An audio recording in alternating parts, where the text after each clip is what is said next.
Bonsoir, cher aîné. Bonsoir, cher frère. Comment vas-tu? Ah, quand un éléphant se fait suivre d'un autre, on ne saurait plus que nous laisser du sourire. Ah, ça fait plaisir. Ça Ah, fait je un vous bon ai bout de vu, temps. c'est l'aîné Koulibaly qui vous a tiré aujourd'hui. Comment allez-vous? Oui, ça commence à aller mieux. Ah, J'avais une grosse grippe, mhm. mais ça ne m'a pas empêché de suivre Effectivement, effectivement. ton frapponnage sur TikTok. Oh, wow. Malheureusement, j'ai pas assez d'abonnés, donc je ne pouvais pas contribuer. Non, ça viendra. Vous n'avez que Mais, à vous associer à ceux qui sont des élèves de la classe. ah, d'accord. Voilà, vous acceptez les, I think, like follow backs. Mhm, Yeah, you mhm. just have to click on those and it should be fine. Ah, ok, d'accord. Ok. Mm-hmm. Well understood. Okay. I will apply that. Ok, no problem. Donc, on va vous laisser la Hmm. parole. Oui, bon, beaucoup d'événements se sont passés. Et comme d'habitude, je reviens toujours à dire, j'ai combien de temps? Bon, vous pouvez utiliser le temps que vous voulez. Il y a des personnes, mais Ah, voilà. Donc, on a préféré, on d'accord. va laisser les gens s'exprimer. Ok. Mhm. Ça revient toujours euh, au square one, Mhm. toujours au point de départ. Mhm. Euh, Tu sais, nos parents nous enseignaient la reconnaissance du ventre. Mhm. Quand quelqu'un vous fait du bien, il faut le reconnaître tout le temps. Sinon, cette personne-là aura toujours le dessus sur vous, quel que soit X. Parce que Dieu, il est là, il voit l'exact que les uns et les autres posent. Comment un monsieur comme le docteur Alassane a pu subir tous ces maux, toutes ces méchancetés depuis lors, depuis les années 90. Et les gens sont assez amnésiques pour ne pas se souvenir que c'est lui qui a subi le plus de maltraitance de la part de ceux à qui il a fait du bien. Je n'arrive pas à me l'intégrer. Souvent, je me dis certainement que nous autres là, nous sommes d'une autre planète. On vient de Neptune ou de Saturne ou de je ne sais où. Et que ce que nous on voit, les autres ne voient pas. Ou bien c'est nous qui sommes de mauvaise foi, ou c'est eux qui sont de mauvaise foi. Mais quand même, quand vous avez appris à lire et à écrire, et qu'il y a des choses qui sont écrites noir sur blanc, et que vous n'arrivez pas, vous lisez, mais vous comprenez autrement que les autres.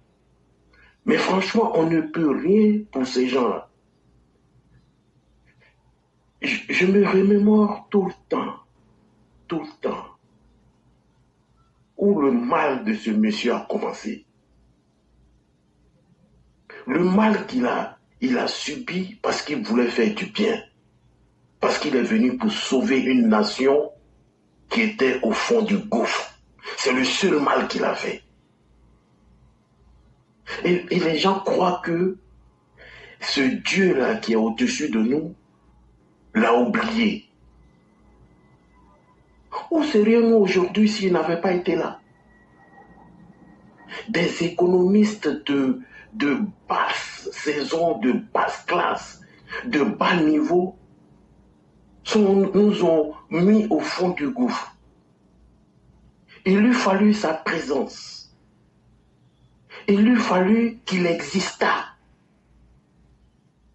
pour que nous en sortions. Mais ils ont tous oublié. Ils l'ont tous oublié. Bon, le savoir, c'est Dieu qui le donne. Une fois que tu as bien appris, tu as bien appris. Personne ne peut venir t'enlever ce que tu as dans la tête, quelle que soit leur méchanceté. Il s'est éclipsé un moment. Qui sont ceux qui l'ont rappelé? Il est reparti au FMI. Il est reparti parmi les grands. Et il a décidé de venir parce que il a été directeur Afrique du FMI. Il maîtrise tous les systèmes. C'est l'intelligence à son top qui a atteint son paroxysme respecté par tous. Il a la chance d'être né en Côte d'Ivoire, d'être ivoirien. Tout ce qu'il veut, il a dit plusieurs fois. Il n'a plus rien à prouver. Que voulez-vous qu'il en veuille à qui que ce soit sur cette terre? Mais absolument rien. Il veut donner à la nation qu'il a vu naître le peu qu'il a, si on veut être humble. Mais voilà que des gens comme Michel Gbagbo, des cafards qui viennent s'asseoir sur NCI pour parler de ce régime-là, comme si au temps de son paresseux de père, quelqu'un pourrait venir s'asseoir sur un plateau de télé pour critiquer le régime de ce foireux. Mais c'est vraiment la honte. C'est inacceptable. Souvent, la colère fait que si bon, on ne peut rien dans notre d'où nous sommes. On ne peut rien. Tout ce qu'on peut faire pour soulager un tant soit peu nos douleurs, c'est de nous exprimer. Heureusement que ta plateforme existe pour nous exprimer. J'ai écouté des âneries, des sauvageries, des non-cesse pendant toute cette période où j'étais pas bien. Retiré dans mon lit, j'écoutais, je faisais le tour des TikTok, des panels, mais des énormités à vous faire vomir. C'est pour ça que je suis fier de la façon dont tu as malmené ce mec-là hier sur TikTok. Il a été malmené et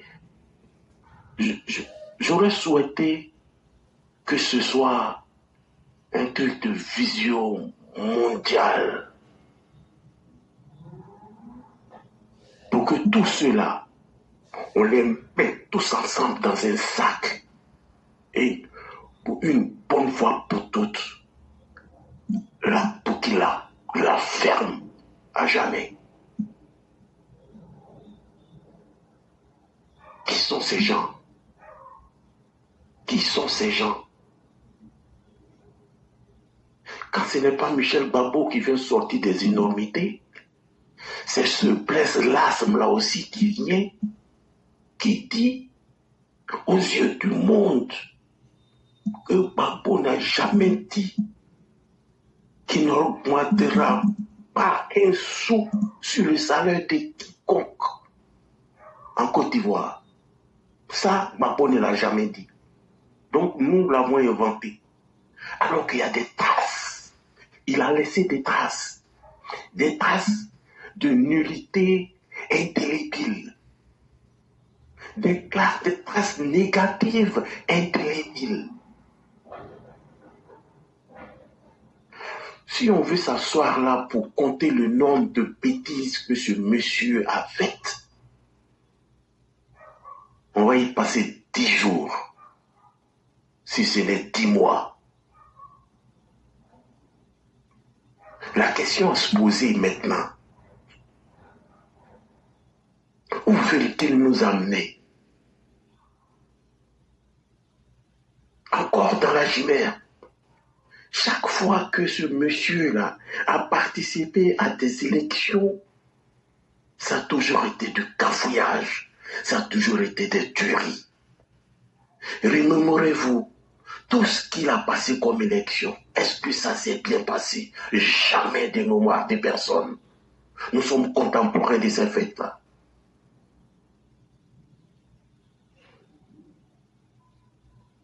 Heureusement, il y en a à qui la confrontation fait du bien. Et dans mon cercle, il y avait certains qu'on ne pouvait pas bouger dans le temps. On leur a tenu la dragée haute jusqu'à aujourd'hui. Dieu merci. Ces imbéciles ont finalement fini par comprendre que ce que nous voyions depuis le temps, nous continuons de le voir et nous continuerons de le voir. L'excellence de ce monsieur. Big up to him. Big up to him. Tout ce que nous souhaitons, c'est que le Seigneur lui donne longue vie. Amen. Et qu'il continue de poser ses actes positifs pour sa nation, pour son peuple. Fait-il du bruit? Non. Pas du tout. Il est insulté par des imbéciles, des moins que rien, chaque fois. Mais jamais il n'a réagi. Il n'a pas le temps de se mettre dans des bassesses. Il a même dit à ces gens de la communication de ne pas répondre aux coups de pied de l'âne. C'est de la vermine. Travaillons. Quand vous devez communiquer, communiquez sur ce qui est constructif. Tout ce qu'ils cherchent, ces gens-là, ce sont des affrontements verbaux à tout moment sur les antennes. On ne va pas leur prêter le flanc. Concentrez-vous sur le travail. Faites-le bien. Mais on ne peut pas être tous parfaits. C'est un monde qui est composé d'humains. Et l'humain est faillible. Il y en a qui, malheureusement, ne sont pas à son niveau et qui sont parmi nous. Ceux-ci font quelquefois notre honte.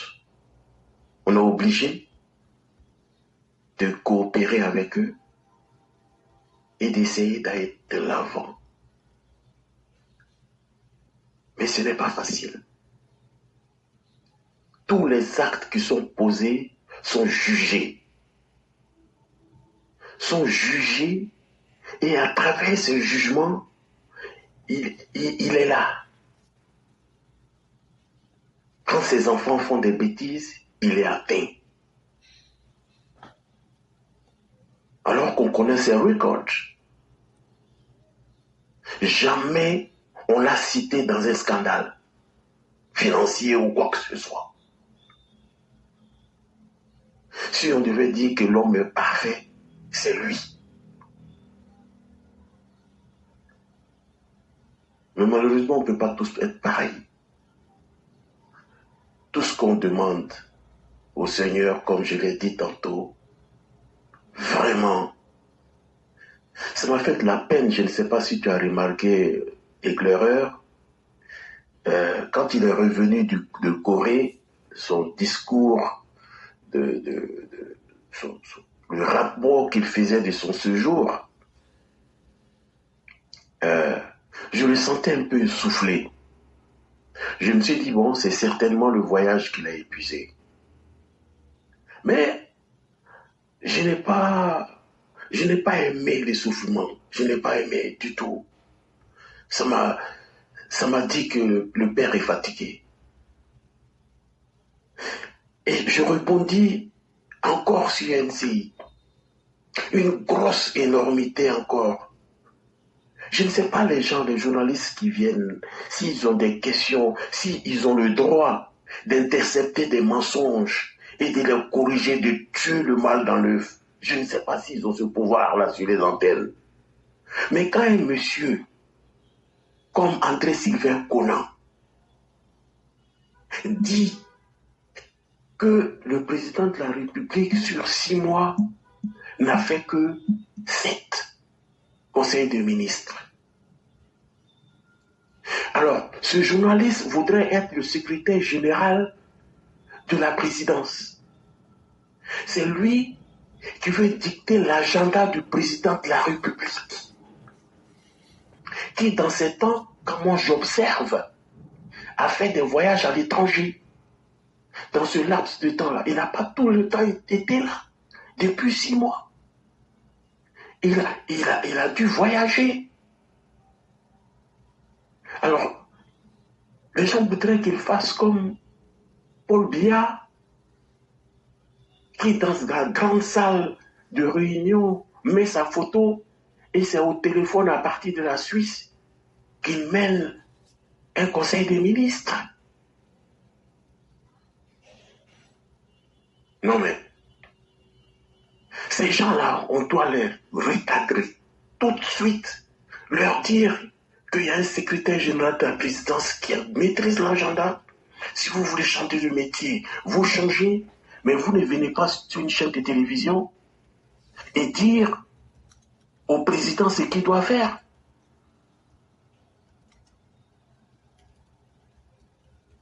Il a fait si. Non, mais c'est quelle bêtise. Et mon cher éclaireur, bon, je ne vais pas continuer de monopoliser. Je crois que, bon, je vais céder la parole, voir si tu as des additifs, et je reste à l'écoute. Vraiment, bonne soirée à tous les autres. Merci à tous pour votre contribution permanente et je souhaite que vous soyez tous en bonne santé et que nous continuions à nous battre de la façon qu'on peut. Voilà. Vraiment, merci beaucoup, cher René, et nous allons vous souhaiter un prompt rétablissement et que la santé vous revienne le plus tôt et le plus durablement possible. Merci. Et la meilleure réponse que j'ai pu vous donner, ça sera un texte philosophique du grand maître Friedrich Nietzsche. Et ça sera tiré de son livre « Ainsi parlait Zarathustra ». Et le titre, ça sera de la canaille. La canaille, tout le monde peut vérifier, savoir ce que c'est. La canaille, c'est celui qui veut transformer la vérité en mensonge. La canaille, c'est ce journaliste qui veut s'octroyer la place qu'il ne mérite pas du tout. La canaille, c'est cette personne-là qui a un père indigne et qui veut prendre l'héritage honteux de son père sur une chaîne de télévision. La canaille, c'est cette personne-là qui fait la promotion de la mort en Côte d'Ivoire. La canaille, c'est surtout ce politicien sans objectif qui veut mettre le peuple dans les enfers. La vie est une source de joie, mais partout où la canaille vient boire, toutes les fontaines sont empoisonnées. J'aime tout ce qui est propre, mais je ne peux voir les gueules grimaçantes et la soif des gens impurs. Ils ont jeté leur regard au fond du puits.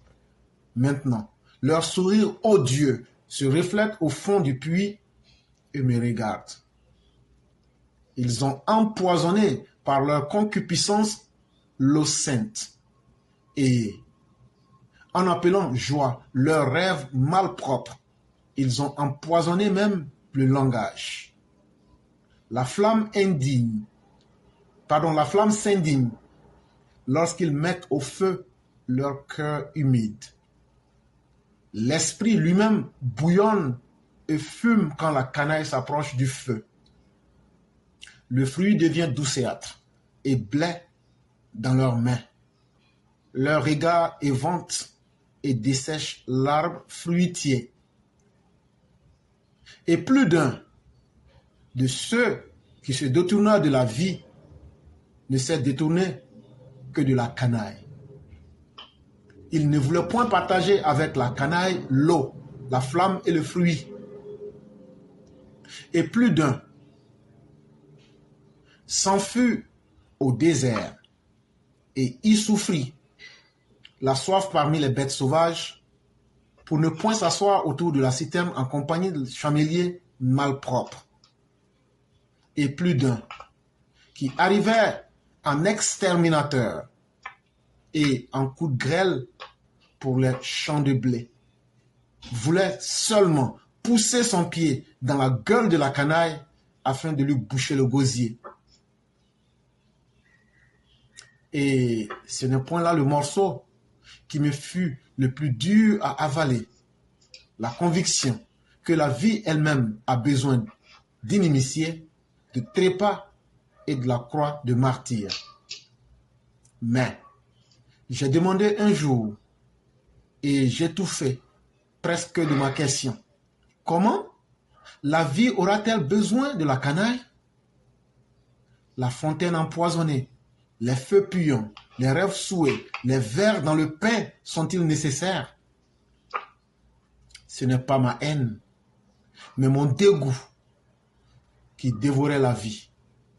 Hélas. Souvent, je me suis fatigué l'esprit lorsque je trouvais que la canaille était spirituelle, elle aussi.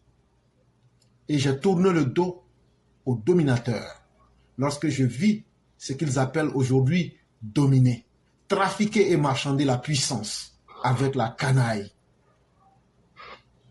J'ai demeuré parmi les peuples, étrangers des langues et les oreilles closes, afin que le langage de leur trafic, de leur marchandage, pour la puissance, me restasse étranger. Et en me bouchant le nez, j'ai traversé, plein de découragement, le passé et l'avenir. En vérité, le passé et l'avenir sentent la populace écrivassière, semblable à un estropié devenu sourd, aveugle et muet. Tel j'ai vécu longtemps pour ne pas vivre avec la canaille du pouvoir, de la plume et de la joie. Péniblement et avec prudence, mon esprit a monté les degrés. Les aumônes de la joie furent sa consolation. La vie de l'aveugle s'écoulait appuyée sur un bâton. Que m'est-il donc arrivé? Que m'est-il donc arrivé? Comment suis-je délivré du dégoût qui a rajeuni mes yeux? Comment me suis-je envolé vers les hauteurs où il n'y a plus de canaille assise à la fontaine? Mon dégoût lui-même m'a-t-il créé les ailes et les forces qui pressentaient les sources? En vérité, j'ai dû voler plus haut pour retrouver la fontaine de la joie. Oh, je l'ai trouvé, mes frères, ici. Au plus haut jaillit pour moi la fontaine de la joie. Et il y a une vie où l'on s'abreuve sans la canaille. Tu jaillis presque avec trop de violence, source de joie. Et souvent, tu renverses de nouveau la coupe en voulant la remplir. Il faut que j'apprenne à t'approcher plus modestement. Avec trop de violence, mon cœur afflue à ta rencontre. Mon cœur, où se consume mon été. Cet été court, chaud, mélancolique et bienheureux, combien mon cœur estival désire ta fraîcheur, source de joie. Passé l'hésitante affliction de mon printemps, passé la méchanceté de mes flocons de neige en juin, je devins estival tout entier après midi d'été. Un été dans les plus grandes hauteurs, avec la froide source et une bienheureuse tranquillité. Venez, ô mes amis, que ce calme grandisse en félicité, car ceci est notre hauteur et notre patrie. Notre demeure est trop haute et trop escarpée pour tous les impurs et la soif des impurs. Jetez donc vos purs regards dans la source de la joie. Amis, comment s'en troublerait-elle? Elle vous sourira avec pureté. Nous bâtirons notre nid sur l'arbre de l'avenir. Les aigles nous apporteront la nourriture. dans leur bec, à nous les autres solitaires. En vérité, ce ne sont point la nourriture que les impurs pourront partager, car les impurs s'imagineraient dévorer du feu et se brûler la gueule. En vérité, ici, nous ne préparons point de demeure pour les impurs. Notre bonheur semblerait glacial à leur corps et à leurs esprits. Et nous voulons vivre au-dessus d'eux comme les vents forts, voisins des aigles, voisins du soleil. Ainsi vivent les vents forts. Et semblable au vent, je soufflerai un jour parmi eux. À leur esprit, je couperai la respiration. Avec mon esprit, ainsi le veut mon avenir. En vérité, Zarathustra est un vent fort pour tous les bas-fonds. Et il donne ce conseil à ses ennemis et à tous ceux qui crachent et qui vomissent. Gardez-vous de cracher contre le vent. Ainsi parlait Zarathustra. Je sais que c'est un texte que beaucoup ne comprennent pas, mais la canaille saura de quoi il est question. Il est plein de sens. Voilà. Vraiment, merci beaucoup, cher René. Merci infiniment et on va vous souhaiter une excellente soirée. Merci beaucoup. Et encore merci. un bon rétablissement. Ouais, merci. Je vous en prie.